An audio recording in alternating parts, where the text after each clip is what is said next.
تعارف مندرجہ ذیل مختصر کتاب کائنات کے اندر ایمان کی کچھ علامات پر بحث کرتی ہے۔ یہ بحث قرآن مجید کے باب 2 البقرہ آیات 163-167 پر مبنی ہے۔ اور تمہارا معبود ایک ہی معبود ہے، اس کے سوا کوئی معبود عبادت کے لائق نہیں ہے، جو بڑا مہربان نہایت رحم والا ہے۔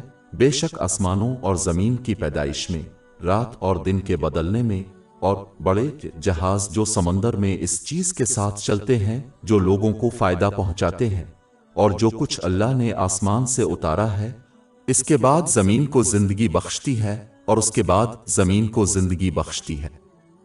اس میں ہر قسم کے چلنے پھرنے والے اور آسمان اور زمین کے درمیان چلنے والے بادل ان لوگوں کے لیے نشانیاں ہیں جو اللہ کے سوا کسی کو اس کا ہمسر سمجھتے ہیں، لیکن جو لوگ اللہ سے محبت کرتے ہیں وہ اس سے زیادہ مضبوط ہوتے ہیں۔ سزا انہیں یقین ہو جائے گا کہ تمام طاقت اللہ کی ہے، اور یہ کہ اللہ سخت سزا دینے والا ہے۔ اور اس بات پر غور کریں کہ جب پیروی کرنے والے اپنے آپ کو ان کے پیروکاروں سے الگ کر لیتے ہیں اور وہ سب عذاب کو دیکھتے ہیں اور ان سے رشتہ منقطع ہو جاتے ہیں، وہ لوگ جو اس کی پیروی کرتے تھے، ہم تو یہ کہتے ہیں ہم ان سے جس طرح انہوں نے ہم سے علیحدگی اختیار کر لی ہے، اسی طرح اللہ ان کو ان کے اعمال ان پر ندامت کے طور پر دکھائے گا، اور وہ کبھی آگ سے نکلنے والے نہیں ہیں۔ زیر بحث اسباق کو نافذ کرنے سے مثبت خصوصیات کو اپنانے میں مدد ملے گی۔ مثبت خصوصیات کو اپنانا دماغ اور جسم کے سکون کا باعث بنتا ہے۔ باب 2 البقرہ آیات 163-167۔ اور تمہارا معبود ایک ہی معبود ہے، اس کے سوا کوئی معبود عبادت کے لائق نہیں ہے، جو بڑا مہربان نہایت رحم والا ہے۔ بے شک آسمانوں اور زمین کی پیدائش میں، رات اور دن کے بدلنے میں، اور بڑے جہاز جو سمندر میں اس چیز کے ساتھ چلتے ہیں جو لوگوں کو فائدہ پہنچاتے ہیں، اور جو کچھ اللہ نے آسمان سے اتارا ہے، اس کے بعد زمین کو زندگی بخشتی ہے، اور اس کے بعد زمین کو زندگی بخشتی ہے۔ اس میں ہر قسم کے چلنے پھرنے والے اور آسمان اور زمین کے درمیان چلنے والے بادل ان لوگوں کے لیے نشانیاں ہیں جو اللہ کے سوا کسی کو اس کا ہمسر سمجھتے ہیں، لیکن جو لوگ اللہ سے محبت کرتے ہیں وہ اس سے زیادہ مضبوط ہوتے ہیں۔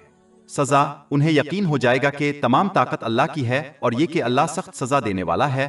اور انہیں اس بات پر غور کرنا چاہیے کہ جب پیروی کرنے والے اپنے آپ کو ان لوگوں سے الگ کر لیتے ہیں جو ان کی پیروی کرتے ہیں، اور وہ سب عذاب کو دیکھتے ہیں اور ان سے تعلقات منقطع ہو جاتے ہیں، پیروی کرنے والے کہیں گے کہ کاش ہمارے پاس دنیا کی زندگی میں ایک اور موڑ ہوتا تو ہم ان سے اسی طرح الگ ہو جاتے جس طرح انہوں نے ہم سے علیحدگی اختیار کی ہے۔ اس طرح اللہ ان کے اعمال ان پر حسرت کے طور پر دکھائے گا، اور وہ کبھی آگ سے نکلنے والے نہیں ہیں۔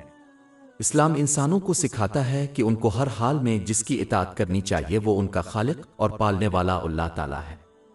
باب 2 البقرہ آیت 163۔ اور تمہارا معبود ایک ہی معبود ہے، اس کے سوا کوئی معبود نہیں۔ در حقیقت جو کوئی اس کی اطاعت کرتا ہے، اس کے مطابق اپنی زندگی کا نمونہ بناتا ہے، وہ اسی کی پوجا کرتا ہے، چاہے وہ کسی بھی دیوتا کو نہ ماننے کا دعویٰ کرے۔ انسانوں کو اس طرح بنایا گیا ہے کہ وہ کسی چیز کی اطاعت اور پیروی کریں، چاہے یہ کچھ دوسرے لوگ ہوں، سوشل میڈیا، فیشن، ثقافت، حتیٰ کہ ان کی اپنی خواہشات۔ باب 25 الفرقان آیت 43۔ کیا تم نے اس شخص کو دیکھا ہے جو اپنی خواہش کو اپنا معبود بناتا ہے؟ کوئی شخص جس کی بھی اطاعت کرتا ہے اور جس کی پیروی کرتا ہے وہ اسی کی عبادت کرتا ہے۔ لہذا مسلمانوں کو چاہیے کہ وہ اپنے زبانی اعلان ایمان کی حمایت عمل کے ساتھ کریں، اور ہر حال میں اللہ تعالیٰ کی اطاعت کرتے ہوئے دیگر تمام چیزوں پر عمل کریں۔ اس میں ان نعمتوں کو استعمال کرنا شامل ہے جو انہیں اللہ تعالیٰ کی خوشنودی کے لیے عطا کی گئی ہیں، جیسا کہ قرآن پاک اور رسول اللہ صلی اللہ علیہ وسلم کی روایات میں بیان کیا گیا ہے۔ جو اس طرح کا برتاؤ کرے گا اسے رحمان کی طرف سے ذہنی سکون اور کامیابی عطا ہوگی۔ باب 2 البقرہ آیت 163۔ اور تمہارا معبود ایک ہی معبود ہے، اس کے سوا کوئی معبود نہیں، بڑا مہربان نہایت رحم والا ہے۔ اور باب 16 النحل آیت 97۔ جس نے نیک عمل کیا، خواہ وہ مرد ہو یا عورت، حالانکہ وہ مومن ہے، ہم اسے ضرور پاکیزہ زندگی بسر کریں گے، اور ان کو ان کے بہترین اعمال کے مطابق اجر ضرور دیں گے۔ جبکہ جو شخص اللہ تعالیٰ کی وحدانیت کا انکار کرتا ہے اور اس کے بجائے دوسری چیزوں کی اطاعت اور عبادت کرتا ہے، وہ اس رحمت سے محروم ہو جائے گا جو دونوں جہانوں میں سکون اور کامیابی حاصل کرنے کے لیے درکار ہے، خواہ اس کے پاس پوری دنیا ہی کیوں نہ ہو اور تفریح و تفریح کے لمحات بھی کیوں نہ ہوں، کیونکہ اللہ تعالیٰ کے اختیار اور اختیار سے کوئی نہیں بچ سکتا۔ باب 9 توبہ آیت 82۔ پس وہ تھوڑا ہنسی اور پھر زیادہ روئیں جتنا وہ کمایا کرتے تھے۔ باب 20 تاہا آیات 1-2-4-1-2-6۔ اور جو میری یاد سے روگردانی کرے گا اس کی زندگی تنگدستی سے گزرے گی، اور ہم اسے قیامت کے دن اندھا اٹھائیں گے۔ وہ کہے گا، اے میرے رب، تو نے مجھے اندھا کیوں اٹھایا جبکہ میں دیکھ رہا تھا؟ اللہ تعالیٰ فرمائے گا کہ اسی طرح ہماری نشانیاں تیرے پاس پہنچی اور تو نے ان کو بھلا دیا، اور اسی طرح آج کے دن تجھے بھلا دیا جائے گا۔ باب 2 البقرہ آیت 163۔ اور تمہارا معبود ایک ہی ہے۔ پچھلی آیات میں بنی اسرائیل کی نافرمانی اور ان کی سزا پر بحث کرنے کے بعد، حالانکہ انہوں نے اللہ تعالیٰ کے محبوب ہونے کا دعویٰ کیا تھا، واضح کرتا ہے کہ وہی خدا جس نے بنی اسرائیل کو ان کی نافرمانی کی سزا دی، وہ کسی دوسری جماعت کو بھی سزا دے گا، جیسا کہ مسلم طبقہ اگر اس کی نافرمانی اور روایات کی خلاف ورزی کرتا ہے۔ اللہ تعالیٰ ہر امت کے لیے عالمگیر ہے۔ باب 33 الاحزاب آیت 62۔ یہ اللہ کا طریقہ ہے جو پہلے گزر چکے ہیں، اور تم اللہ کی راہ میں کوئی تبدیلی نہ پاؤ گے۔ لہذا مسلمانوں کو یہ ماننے کے گمراہ کن رویہ سے بچنا چاہیے کہ وہ پچھلی امتوں سے برتر ہیں، اس طرح ایسا برتاؤ کریں کہ گویا اللہ تعالیٰ کے احکام ان پر لاگو نہیں ہوتے، کیونکہ اس سے اللہ تعالیٰ میں خواہش مندانہ سوچ پیدا ہوتی ہے، اس کی رحمت کی امید نہیں۔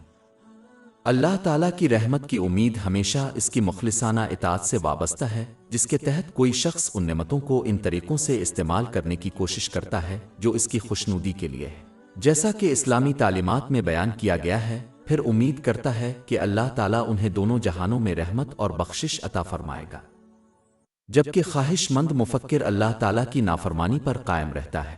اللہ تعالیٰ کو مانتے ہوئے انہیں دونوں جہانوں میں رحمت اور بخشش عطا کرے گا، صرف اس لیے کہ وہ زبانی طور پر مسلمان ہونے کا دعویٰ کرتے ہیں۔ امید اور خواہش کے درمیان اس فرق کو جامع ترمذی نمبر 2459 میں موجود حدیث میں بیان کیا گیا ہے۔ اللہ تعالیٰ کی نافرمانی پر قائم رہنے والوں کو سزا دینے کی روایت نہ ماضی میں کسی امت کے لیے بدلی ہے اور نہ ہی امت مسلمہ کے لیے بدلے گی، بصورت دیگر سوچ صرف خواہش مندانہ سوچ اور دنیا میں عذاب کا باعث بنتی ہے۔ باب 2 البقرہ آیت 163۔ اور تمہارا معبود ایک ہی معبود ہے، اس کے سوا کوئی معبود نہیں، بڑا مہربان نہایت رحم والا ہے۔ یہ آیت اس بات پر بھی دلالت کرتی ہے کہ جس طرح مخلوق کو پیدا کرنے کا سبب ان پر رحم کرنا ہے، اسی طرح اس رحمت کو حاصل کرنا اللہ تعالیٰ کے غضب اور غضب کو حاصل کرنے سے زیادہ آسان ہے۔ مطلب یہ ہے کہ دونوں جہانوں میں سکون قلب حاصل کرنے کے لیے ہر شخص اللہ تعالیٰ کی رحمت حاصل کرنے کی صلاحیت رکھتا ہے، کیونکہ اس کے لیے صرف اس بات کی ضرورت ہوتی ہے کہ وہ ان نعمتوں کو استعمال کرے جو اللہ تعالیٰ کو راضی کرنے کے لیے دی گئی ہیں، جیسا کہ اسلامی تعلیمات میں بیان کیا گیا ہے۔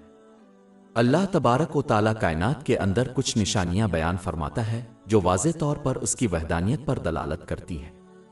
باب 2 البقرہ آیات 163-164۔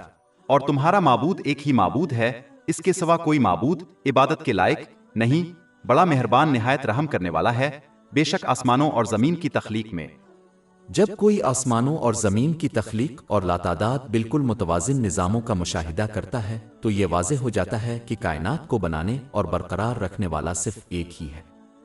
مثال کے طور پر سورج کا زمین سے کامل فاصلہ ایک واضح علامت ہے، کیونکہ اگر سورج اس سے تھوڑا قریب اس سے زیادہ دور ہو تو زمین قابل رہائش نہیں ہوگی۔ اسی طرح زمین کو اس طرح بنایا گیا ہے جو ایک متوازن اور پاکیزہ ماحول بناتا ہے جس سے اس پر زندگی کی نشو و نما ہوتی ہے۔ باب 2 البقرہ آیت 166۔ اور رات اور دن کا رد و بدل۔ دن اور رات کے بہترین اوقات اور سال بھر میں ان کی مختلف لمبائی لوگوں کو ان سے زیادہ فائدہ اٹھانے کی اجازت دیتی ہے۔ اگر دن لمبے ہوتے تو لوگ طویل گھنٹوں سے تھک جاتے، اگر راتیں لمبی ہوتی تو لوگوں کے پاس اتنا وقت نہ ہوتا کہ وہ اپنی روزی کما سکیں اور دوسری مفید چیزیں مثلاً علم۔ اگر راتیں کم ہوتی تو لوگ زیادہ سے زیادہ صحت حاصل کرنے کے لیے کافی آرام نہیں کر پاتے۔ دن اور رات کی لمبائی میں تبدیلی سے فصلوں پر بھی اثر پڑے گا، جس سے انسانوں اور جانوروں کے رزق پر نقصان دہ اثر پڑے گا۔ یہ حقیقت کہ کائنات کے اندر دن اور راتیں اور دوسرے متوازن نظام کامل ہم آہنگی کے ساتھ کام کرتے ہیں، یہ بھی واضح طور پر اللہ تعالیٰ کی وحدانیت کی طرف اشارہ کرتا ہے، کیونکہ متعدد خدا مختلف چیزوں کی خواہش کرتے ہیں جو کائنات کے اندر افراتفری کا باعث بنتی ہے۔ باب 21 الانبیاء آیت 22۔ اگر ان کے اندر اللہ کے سوا اور معبود ہوتے تو وہ دونوں برباد ہو جاتے۔ باب 2 البقرہ آیت 166۔ اور وہ بڑے بحری جہاز جو سمندر میں اس چیز کے ساتھ چلتے ہیں جو لوگوں کو فائدہ پہنچاتے ہیں اور جو اللہ نے آسمان سے بارش نازل کی ہے۔ جب کوئی بالکل متوازن پانی کے چکر کا مشاہدہ کرتا ہے تو یہ واضح طور پر ایک خالق کی نشاندہی کرتا ہے۔ سمندر سے پانی بخارات بن کر اٹھتا ہے اور پھر گاڑھا ہو کر تیزابی بارش پیدا کرتا ہے جو پہاڑوں پر گرتی ہے۔ یہ پہاڑ تیزابی بارش کو بے اثر کرتے ہیں تاکہ لوگ اور جانور اس سے استفادہ کر سکیں۔ اگر اس بالکل متوازن نظام میں کوئی تبدیلی ہوئی تو یہ زمین پر انسانوں اور جانوروں کے لیے تباہی کا باعث بنے گی۔ سمندر کا نمک سمندر کے اندر موجود مردہ مخلوق کو آلودہ ہونے سے روکتا ہے۔ اگر سمندر کو آلودہ ہونے دیا جائے تو سمندری زندگی ممکن نہیں رہے گی اور سمندروں کی نجاست خشکی پر بھی زندگی پر حاوی ہو جائے گی۔ سمندروں اور سمندروں کے اندر پانی کو اس طرح بنایا گیا ہے کہ سمندری زندگی اس کے اندر پھل پھول سکتی ہے جبکہ اس کے اوپر بھاری بحری جہاز چل سکتے ہیں۔ اگر پانی کی ساخت قدرے مختلف ہوتی تو عدم توازن پیدا ہوتا جس کی وجہ سے یا تو سمندری حیات پانی کے اندر پنپتی یا اس کے اوپر بحری جہازوں کو چلنے دیتی، لیکن دونوں ایک ہی وقت میں ممکن نہیں ہوتے۔ یہاں تک کہ آج تک سمندر کے ذریعے نقل و حمل دنیا بھر میں سامان کی نقل و حمل کی سب سے زیادہ استعمال شدہ شکل ہے۔ یہ کامل توازن اس لیے زمین پر زندگی کے لیے ضروری ہے۔ باب 2 البقرہ آیت 166۔ اور جو اللہ نے آسمان سے بارش برسائی، اس سے زمین کو اس کے بے جان ہونے کے بعد زندگی بخشی۔ قیامت کے دن انسانوں کے دوبارہ زندہ ہونے کے امکان سے انکار کرنا ایک عجیب دعویٰ ہے، جبکہ قیامت کی کئی مثالیں موجود ہیں جو دنوں، مہینوں اور سالوں میں ہوتی ہیں۔ مثال کے طور پر اللہ تعالیٰ بارش کا استعمال کرتے ہوئے ایک مردہ بنجر زمین کو زندہ کرتا ہے اور مخلوق کو مہیا کرنے کے لیے ایک مردہ بیج کو زندہ کرتا ہے۔ اسی طرح اللہ تعالیٰ اس مردہ بیج کو بھی زندہ کر سکتا ہے جس کا نام انسان ہے، جو زمین میں دفن ہے، اس مردہ بیج کی طرح جو زندہ ہو جاتا ہے۔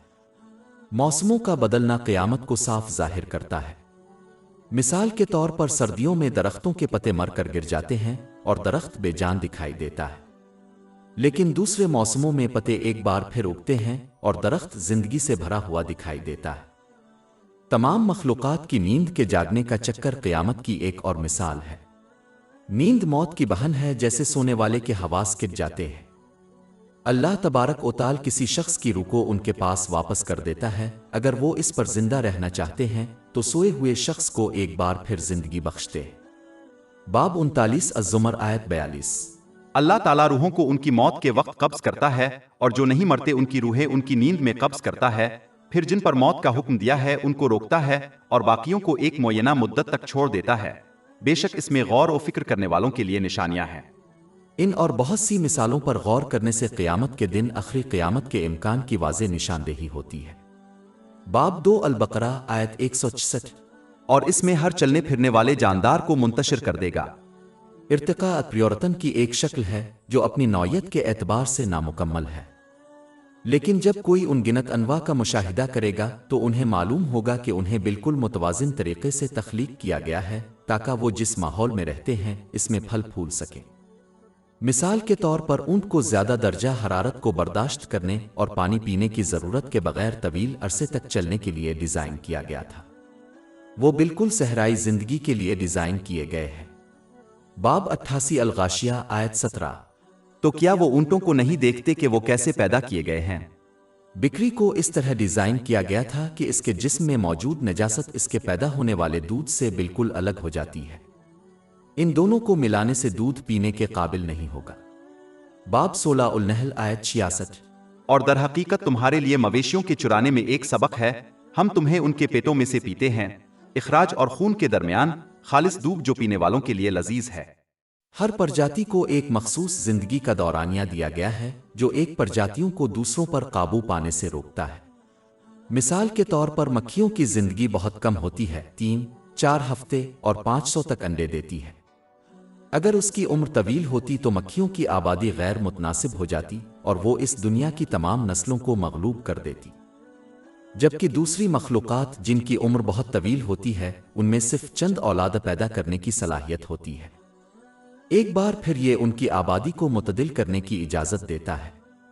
یہ سب کوئی حادثہ نہیں ہو سکتا اور نہ ہی ارتقاء کا عمل اس کی وضاحت کر سکتا ہے۔ باب 2 البقرہ آیت 166۔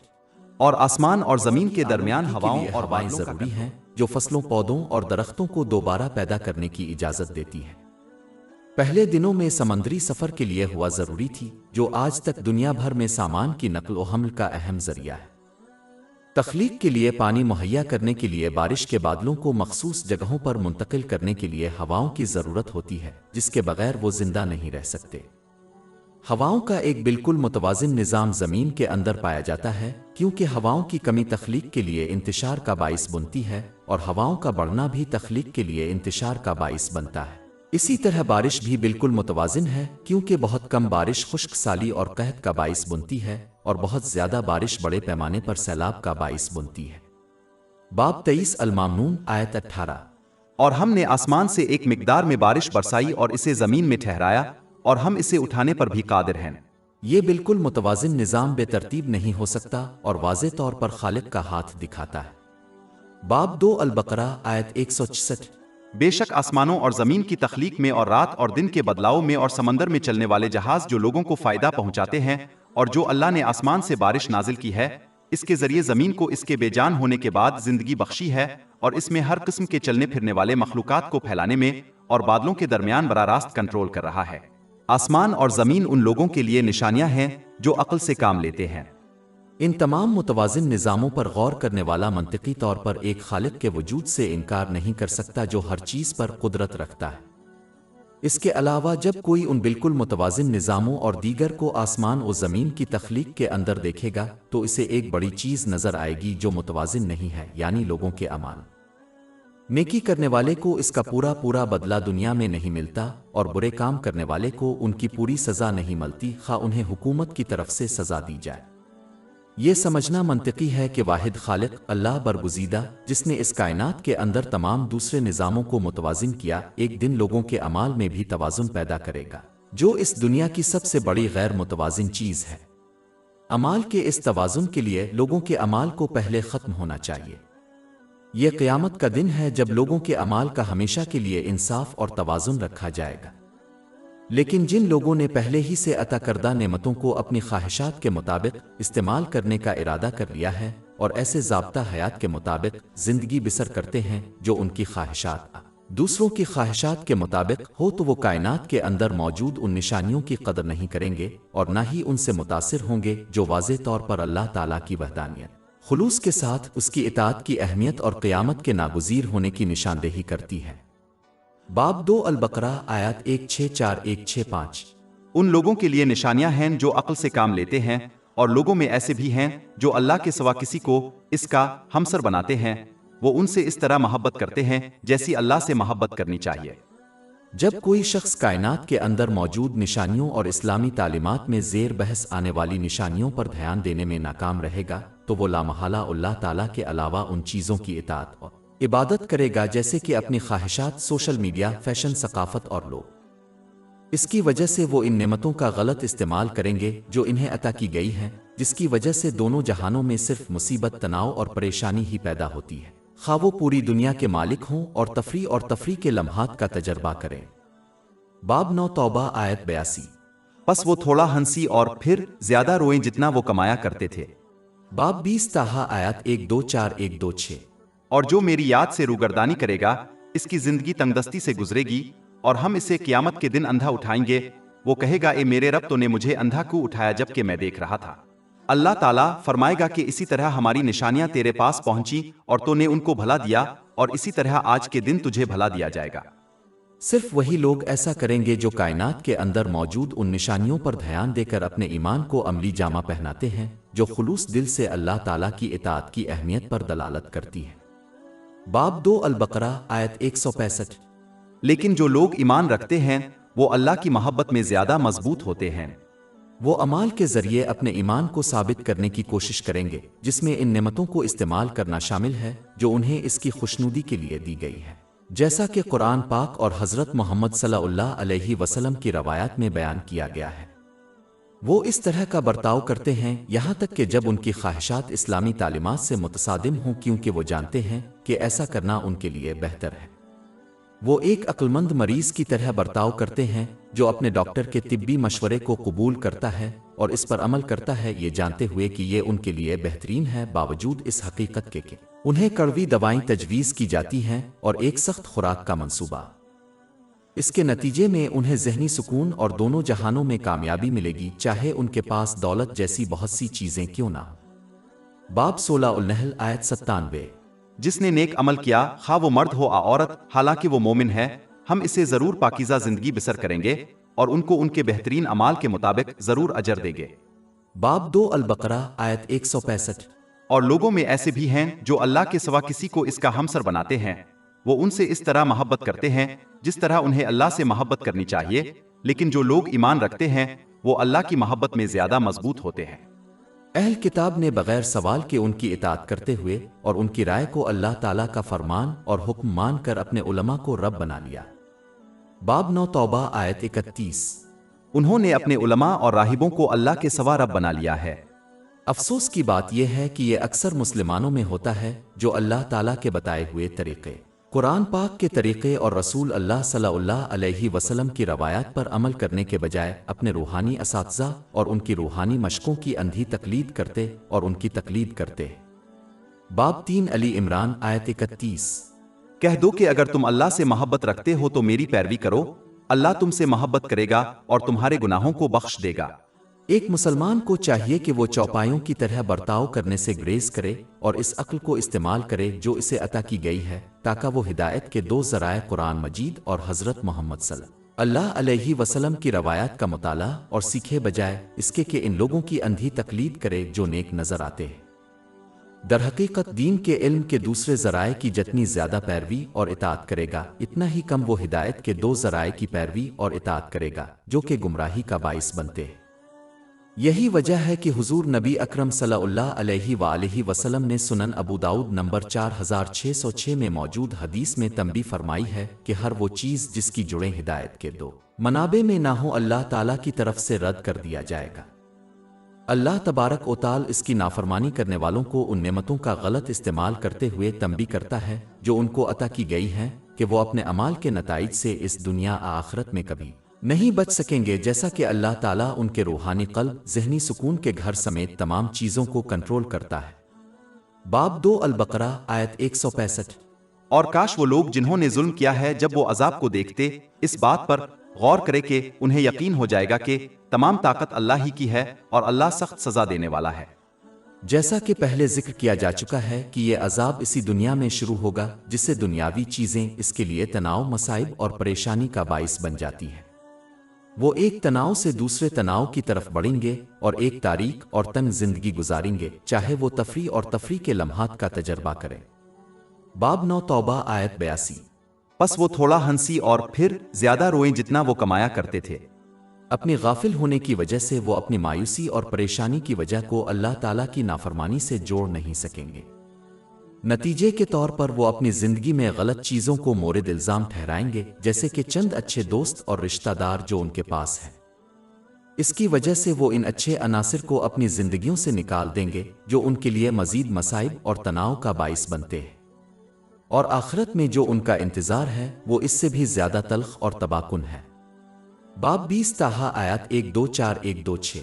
اور جو میری یاد سے روگردانی کرے گا اس کی زندگی تنگدستی سے گزرے گی اور ہم اسے قیامت کے دن اندھا اٹھائیں گے، وہ کہے گا اے میرے رب، تو نے مجھے اندھا کیوں اٹھایا جب کہ میں دیکھ رہا تھا؟ اللہ تعالیٰ فرمائے گا کہ اسی طرح ہماری نشانیاں تیرے پاس پہنچی اور تو نے ان کو بھلا دیا، اور اسی طرح آج کے دن تجھے بھلا دیا جائے گا۔ اور باب 2 البقرہ آیت 165۔ اور کاش وہ لوگ جنہوں نے ظلم کیا ہے جب وہ عذاب کو دیکھتے اس بات پر غور کرے کہ انہیں یقین ہو جائے گا کہ تمام طاقت اللہ ہی کی ہے اور اللہ سخت سزا دینے والا ہے۔